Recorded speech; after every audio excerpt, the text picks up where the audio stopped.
Par une citation. Pour vous, j'ai choisi un Anglais. J'espère que ça ne vous choque pas trop, ni Thierry Lenz, notre dernier invité. Mais c'est un Anglais qu'on aime bien et qui, à sa manière, mériterait d'être français. Il est touche à tout, il est original, il a beaucoup d'humour. C'est Chesterton. Le monde moderne est plein d'anciennes vertus chrétiennes devenues folles. Elles sont devenues folles parce qu'isolées l'une de l'autre et parce qu'elles vagabondent toutes seules. Charlotte Dornelas, est-ce que vous pouvez nous dire ce que vous évoque cette citation ?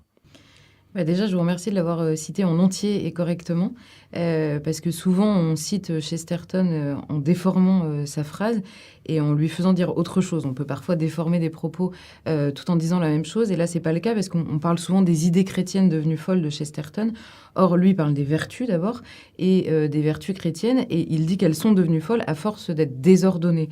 Et je pense que c'est un des grands mots de l'époque, c'est effectivement la confusion, à la fois dans les mots, dans les termes, même dans la recherche de finalité ou l'absence de recherche de finalité dans nos actions, et effectivement dans toutes les vertus. Il explique dans ce texte, et à la suite du texte que j'invite vraiment tous les gens qui nous regardent aujourd'hui à aller lire intégralement, parce qu'il explique derrière ce que veut dire pour lui ce désordre dans les vertus chrétiennes. Il prend l'exemple, par exemple, du savant qui aurait un amour de la vérité qui serait impitoyable. Il utilise ce mot, c'est-à-dire la vérité sans la charité, l'exposition de la vérité sans la charité aux gens à qui on veut l'exposer. Et à l'inverse, par exemple, il parle de certains humanitaires dont la pitié n'est finalement qu'un mensonge, c'est-à-dire qu'il n'y a pas de recherche de vérité dans l'exploitation, on va dire, de l'aspect humanitaire qui nous rappelle aussi parfois certaines situations.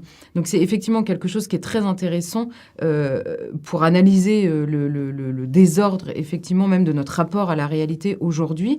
Et il finit son texte, enfin il finit cette partie-là du texte en tout cas, en expliquant, en se concentrant plus sur le débat intellectuel, sur le débat public et sur notre relation à la vérité dans l'échange intellectuel qu'on peut avoir aujourd'hui. Et il explique, il a cette phrase géniale, alors que je cite un peu de tête, donc ça ne doit pas être très précis, je vais essayer de ne pas le trahir. Il explique qu'il y a eu un déplacement vicieux de l'humilité, et que l'humilité qui autrefois était attachée à l'ambition des personnes est aujourd'hui dépendante des convictions.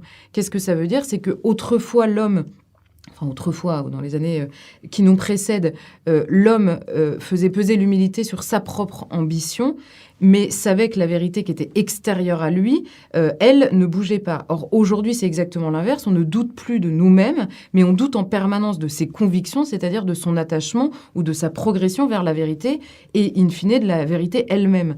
C'est ce que Benoît XVI, dans un texte incroyable, avait appelé la dictature du relativisme, parce qu'on comprend que initialement, le relativisme, c'est effectivement chacun a sa vérité, chacun a son opinion, chacun pense ce qu'il veut, et finalement, chacun est la mesure de lui-même, de ce qu'il pense et de ce qu'il recherche. Donc d'abord, on prive l'homme de sa finalité sur le terrain intellectuel puisqu'il ne s'approche plus avec humilité de la vérité qui existe en dehors de lui-même, mais il est la mesure de cette chose-là. Et on comprend, et on le constate tous les jours dans notre actualité, que si chacun est la mesure de lui-même, alors finalement les groupes, les petits groupes s'affrontent les uns aux autres, et celui qui gagne a une tentation totalitaire.